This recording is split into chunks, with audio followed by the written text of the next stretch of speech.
we have different varieties of cassava, and this one will depend on the purpose of that cassava. So when a farmer wants to plant a specific variety, the farmer should identify the purpose of that cassava. And that's why we advise farmers just not to plant any other cassava, because you have seen it doing in the field quite well. But you have to know the purpose. So we have two purpose. There is that one that can be multi-purpose. Then we have specific. For the multi-purpose, somebody like that variety of cassava, you can plant it to produce the flour for ugali cassava. Then it can also be used for value addition, like the glucose.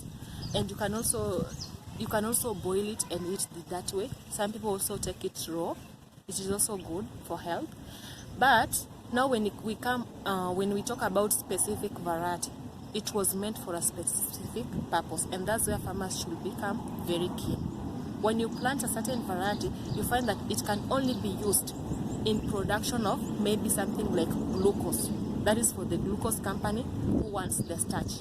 There are a specific variety that is also planted for maybe to produce the animal feeds. There are some qualities the farmer should know about it. Then we have those who want it specifically for a very quality ugali, that is cassava flour. So that is a specific quality that a farmer should also consider. Then there is someone also that maybe can need it for boiling or eating while raw, or making chips or crepes. So the farmer should know the purpose of the cassava variety before planting. Now we have broad varieties of cassava all over the world. But I'm going to talk about the ones we are having in this field, and that we have tested in Busia County. It is too suitable. So sometimes we advise farmers to plant improved variety. When I talk about improved variety, it doesn't mean that they have added a certain chemical. They have only selected the specific traits that are required and done what is called, it can be done in the field just to improve on a certain quality. You find that one cassava is good in producing higher quality and quantity of tubers, but when it comes to disease resistance, is highly vulnerable to disease. So what they do, they find another variety of cassava that is highly resistant to disease and do crossing to come up with a better variety, which is now called improved, that can produce high quantity tubers and quality, and at the same time resistant to disease. And this way we are trying to tell farmers to shun away from planting the varieties, the local varieties we used to have. Right now you find that local varieties are highly vulnerable to disease. In fact, if you do a survey, you find that most of the fields that are having cassava diseases are of local variety. So that's why when we talk about local and improved, that is the different. There is not that much different, like people used to think that maybe improved variety, they have induced some chemicals. There is no chemical that has been induced, but they have just done some modification. Yeah. So right now, I have like around 6 varieties of cassava. We have varieties come with the number, but again we have the series. So we have MM95, MM96, MM06, MH variety. And here where I'm standing, we have a variety called Nase 14. Here, this is Nase 14. It is somehow purplish in color, and this one is multi-purpose. Nase 14 is multi-purpose. You can cook it and take as boiled. The flour is also of good quality. Then we have MM96 stroke 2480. This one is also a multi-purpose, and it does well in advanced weather condition. For example, somebody who is coming from Busia County, and specifically Samia, I can advise to plant this variety. It came from Samia. Then we have Medera Variety. This is very common. Medera Variety is here. It has high production of tubers, but it has a problem with the quality of the flour.